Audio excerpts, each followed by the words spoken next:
আসসালামু আলাইকুম। শেফা ন্যাচারাল পক্ষ থেকে স্বাগতম। আজকে আমরা আলোচনা করব মানুষ আসলে কেন মোটা হয়, স্বাস্থ্য কেন বেড়ে যায়, এ নিয়ে একটু আলোচনা করতে চাচ্ছি। আসলে আমার যে আজকের যে টপিকটা, এটা আসলে সবার জন্য নাও মিলতে পারে। তবে অধিকাংশ কারণে কেন মানুষ মোটা হয়, এগুলো নিয়ে মোটামুটি আজকে আলোচনাটা আমরা করতে চাচ্ছি। এর মধ্যে অন্যতম আছে আমাদের যে খাবার গ্রহণ, অর্থাৎ আমরা যে ক্যালোরি নিচ্ছি, এটা যদি অতিরিক্ত ক্যালোরি আমরা নিয়ে ফেলি তাহলে মানুষ মোটা হয়ে যায়। অর্থাৎ আপনি যে পরিমাণ খাবার গ্রহণ করবেন এবং যদি আপনার ক্যালোরি লস না হয়, আপনি যদি শারীরিক পরিশ্রম না করেন, তাহলে আপনি মোটা হয়ে যাবেন। দ্বিতীয় কারণ হলো আমাদের শারীরিক পরিশ্রমের অভাব। আমরা যে পরিমাণ খাবার খাই এবং আমরা যে পরিশ্রম করি, এটা আসলে ব্যালেন্স হয় না। এটা ব্যালেন্স করতে হবে। আপনি যে পরিমাণ ক্যালোরি নিচ্ছেন, এই ক্যালোরিকে আপনাকে বার্ন করতে হবে। ক্যালোরি যদি আপনার বার্ন না হয়, তাহলে আপনার স্বাস্থ্য বেশি হবে, আপনি মোটা হয়ে যাবেন। তৃতীয় কারণ হলো আমরা যে খাবার গ্রহণ করি, এটির ভিতরে যদি চিনি বা মিষ্টি জাতীয় খাবার বেশি থাকে, তাহলে মানুষ ফ্যাট হয়ে যায়, মোটা হয়ে যায়।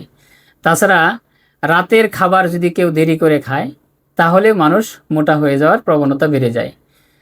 এছাড়া অন্য কারণগুলোর মধ্যে আছে তাছাড়া অন্য কারণগুলোর মধ্যে আছে ঘুমের অভাব। অর্থাৎ যদি মানুষ 6 থেকে 8 ঘন্টা কেউ পরিপূর্ণভাবে না ঘুমায়, তারও মোটা হয়ে যাওয়ার সম্ভাবনা আছে। আগেই বলেছি যে এই কারণগুলো অনেকের সাথে মিলবে, আবার নাও মিলতে পারে। যেমন এই অতিরিক্ত ঘুম বা যথাযথ ঘুম, 6 থেকে 8 ঘন্টা ঘুম, এই ঘুম যদি কারো না হয়, যেমন স্বাস্থ্য বেড়েও যেতে পারে, আবার স্বাস্থ্য কমেও যেতে পারে। তাছাড়া দুশ্চিন্তা এর ভিত্তি একটি আছে। যদি কেউ দুশ্চিন্তা করেন, তাহলে আপনার স্বাস্থ্য বেড়ে যেতে পারে। তাছাড়া কিছু খাবার আছে যেগুলো সফট ড্রিঙ্কস আছে, এগুলোতে আসলে কি পরিমাণ ক্যালোরি আছে আমরা না জেনে অনেক সময় খেয়ে ফেলি, বা অনেক সময় এই বন্ধুবান্ধবের সাথে থেকে আমরা বেশি পরিমাণ খেয়ে ফেলি। এর জন্য মানুষ মোটা হয়ে যায়।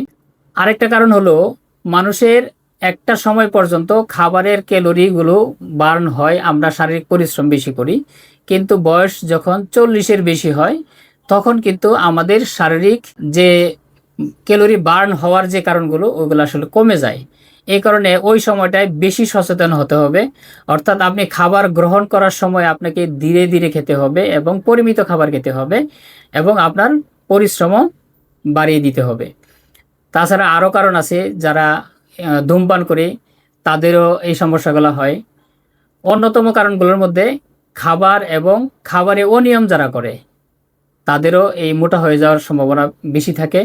বিশেষ করে যারা নিয়মিত খায় না, বা খাবারের নিয়ম বা খাবারের সময় ঠিক থাকে না, তাদের মোটা হয়ে যাওয়ার প্রবণতা বেশি থাকে। কারণ আপনি একটা সময় বা দীর্ঘ সময় না খেয়ে হঠাৎ করে যখন খাবার সামনে পেলেন, তখন বেশি পরিমাণ খেয়ে ফেললেন। এর জন্য মানুষ মোটা হয়ে যায়। এই কারণে মানুষ আসলে মোটা হয়। এবং এর জন্য আসলে যে সবার সাথে, আমি আগেই বলেছি যে এই কারণগুলোর জন্য যে সব মানুষ মোটা হবে, এটা সবার সাথে নাও ম্যাচ করতে পারে। ধন্যবাদ।